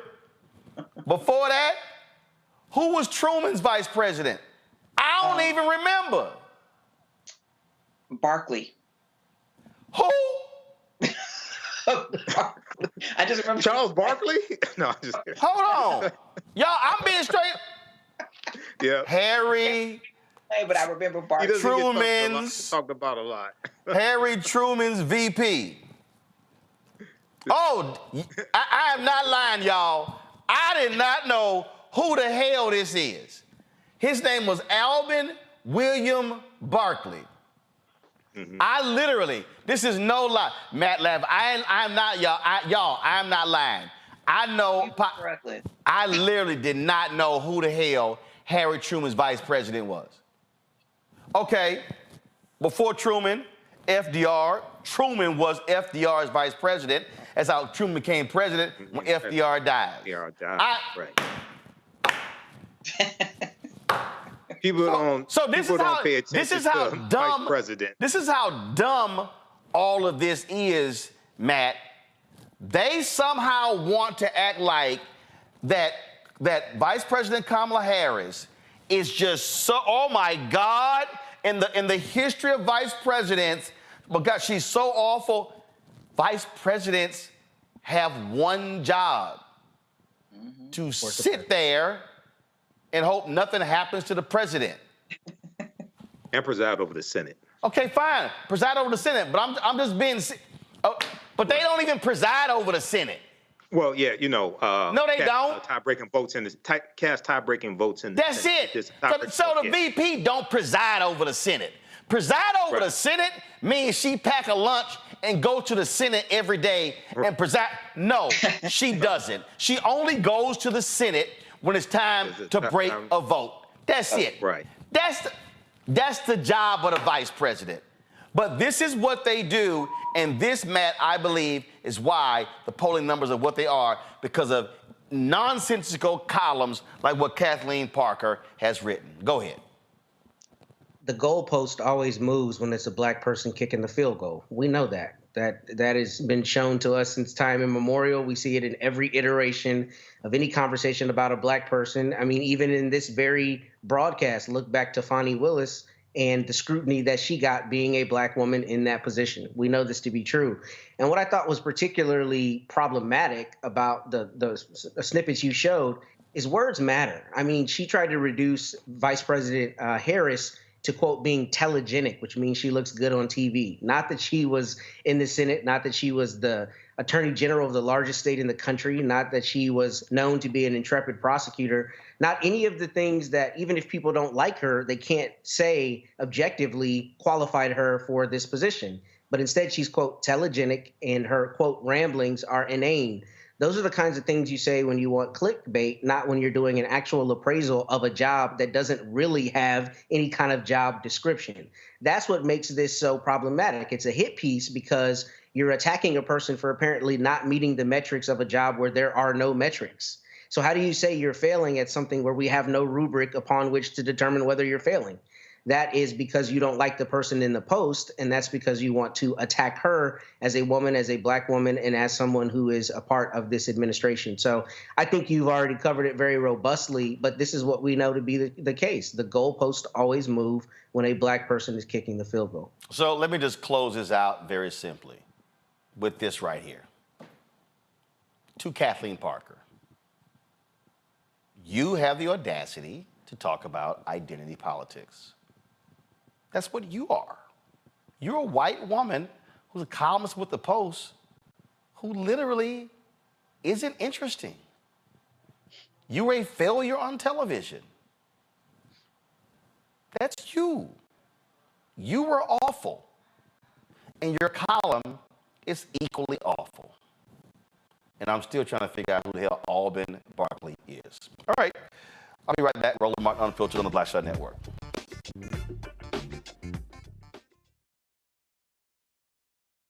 I need you to scream for your new beginning. 5, 4, 3, 2.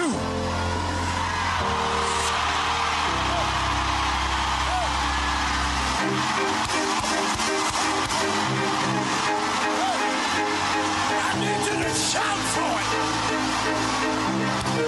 I need you to shout for it. It won't always be like this. Sooner or later, it's gonna work in your brother's favor, in your sister's favor. They shall not die. They shall not die. They shall not die.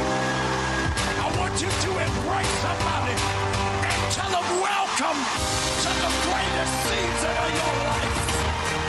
Hug somebody. Welcome.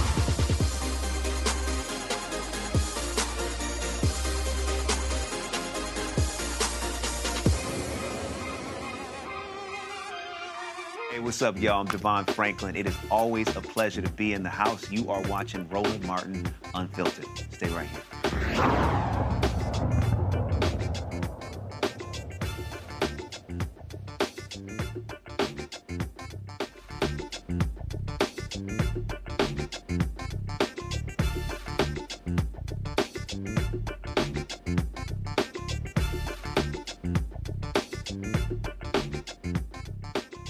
There's always some great political ads that different people put together on social media. Man, I saw a couple. I do believe, oh my goodness, Democrats should be running this in every battleground state. This is a great one. Watch. Another member of Congress resigned today. So now I'll be told, Chip, we only have a 1-seat majority or 2-seat majority. I don't even know what it is anymore. Let me ask you a question. Does it matter? In 2018, we had the House, we had the Senate, we had the White House, and we had a bigger majority than we have today. And we utterly failed to secure the border. Totally dropped the ball. Didn't do it. We have nothing, in my opinion, we have nothing to go out there and campaign on, Chris. It's embarrassing. Right.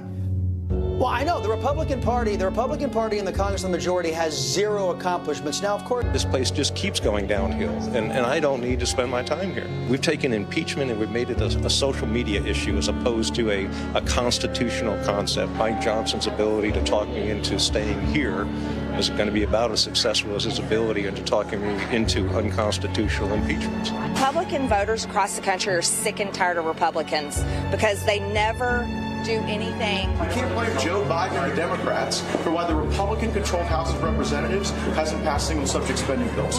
One thing. I want my Republican colleagues to give me one thing, that I can go campaign on and say we did. One. 2024 is Donald Trump. If he's the candidate, is very scary. A few moments later. Joe Biden had the largest public investment in social infrastructure and environmental programs that is actually finishing what FDR started, that LBJ expanded on, and Joe Biden is attempting to complete programs to address education, medical care, urban problems, rural poverty, transportation, Medicare, Medicaid, labor unions. And he still is working on it. I'm Joe Biden, and I approve this message. Damn. Hey, that don't sound bad, Michael. Appreciate that, Marjorie Taylor Greene. Yep, that's probably the truest word she has ever spoken since she's been in Congress. Okay. Chip Roy, You gotta love a white supremacist like Chip Roy. He stood up there on the House floor, told the truth. This is the same guy who voted against the Emmett Till anti-lynching bill, just so everybody understands, in the House of Representatives. And he said they cannot pass a budget. They still haven't been able to pass a budget, which they are constitutionally mandated to do, Article 1, Section 7 of the U.S. Constitution. But yeah, they haven't, in 2023, Republicans in control of the House, they only passed 27 bills, okay? That's probably about the fewest bills passed since the 1930s during the Great Depression. So they don't have a record to run on. They're just going to run on migrants crossing the border, and they killed the immigration bill, okay? And they're going to run on targeting Detroit, Atlanta, Milwaukee, Wisconsin, and one other black majority city, okay, and say they're trying to steal the election. This is what they're going to run on. I love that, Niami. Damn it, Joe Biden is trying to get health care. He's trying to get, he's trying to help the urban areas and the rural areas. He's trying to deal with education. Damn it, what's wrong with him? I mean, this is the same logic that they are using to oppose the expansion of the earned income tax credit. He's actually doing things that people want, that Americans are urging him to do, the things that people actually need. So, I mean, I love a little self-own moment. I don't know that Republicans ever really think about how crazy they sound when they say things like Joe Biden is expanding spending on infrastructure and investing in actual citizens. Because that's what the president is supposed to do. That's what they're actually there to do. But instead, they want to obstruct. And so I'm with you. I think this is the best ad that he could run, because Republicans are telling on themselves yet again that they are a do-nothing group of people whose only job is to expand misery and not actually come up with any real solutions to anything. I just thought that was just hilarious. I say run, let that video roll, Matt. Matt, you there? All right, Matt's video is freezing on us, so. Matt, did you unfreeze? He's still frozen. All right, folks, that was it. You know what? I'm gonna go out on this one here. The folks at Vote Vets, I thought put out a great ad too, so I'm gonna go ahead and play this, and we're gonna close the show out with this ad here. So y'all check this out. You all knew that some things are worth dying for. One's country is worth dying for, and democracy is worth dying for, because it's the most deeply honorable form of government ever devised by man. All of you loved liberty. All of you were willing to fight tyranny, and you knew the people of your countries were behind you. These are the things that shaped the unity of the Allies. We in America have learned bitter lessons from 2 world wars. It is better to be here, ready to protect the peace, than to take blind shelter across the sea, rushing to respond only after freedom is lost. We've learned that isolationism never was and never will be an acceptable response to tyrannical governments with an expansionist intent. The strength of America's allies is vital to the United States, and the American security guarantee is essential to the continued freedom of Europe's democracies. We were with you then. We're with you now. Hey, hit him square between the eyes. All right, folks, that's it. Niambi, Michael, Matt, I appreciate y'all being with me. Folks, I was supposed to be in LA, but of course, my United flight, mechanical issue, so it was delayed, then it was canceled. So I'm on the 10:15 flight tonight. So I'm about to bounce out of here, get to the airport. And so I'll be broadcasting Monday and Tuesday from Los Angeles. Support us in what we do, y'all. Please join our Bring the Funk fan club. Send your check and money order to P.O. Box 57196, Washington, D.C. 20037-0196. Cash App, $RM Unfiltered, PayPal, or Martin Unfiltered. Venmo is RM Unfiltered, Zelle. Roland at RolandSMartin.com, Roland at RolandMartinUnfiltered.com. As we always do every Friday, we run the names of all the people who have donated to our show. Here we go. Y'all take care. Have a great weekend, and check out social media for all of my posts about the Image Awards.